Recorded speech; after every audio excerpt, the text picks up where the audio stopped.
When fabric is woven, it's woven on a loom. And so you've got the long threads that go on the length of the loom, and then you have the threads that shoot side to side. The threads that shoot side to side create the salvages that you see on the fabric. So here is a salvage right here, and that means that the length of the threads were this way. That's called the length grain, and then this is called the cross grain. And many times you'll see little dots on some of these salvages, and that actually indicates how many colors are within this piece. But when you start cutting on the fabric, you want to really consider what the grain is doing. Let me show you.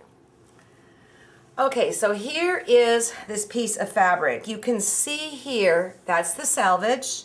So that means that this is the length, this is the cross. And the length, if you pull it, has very, very little stretch to it, if any. Okay, that's the length grain. If you pull it cross grain, there's some stretch.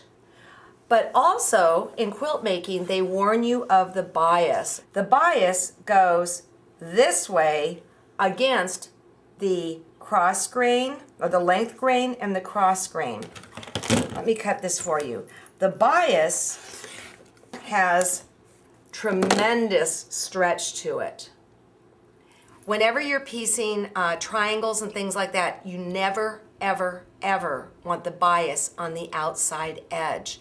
And so when you cut pieces and they tell you put this piece there and put this other piece there, what it does is it makes sure that you end up with either the cross grain or the length grain on the outside edge. If you don't, you will have nothing but a disaster on your hands.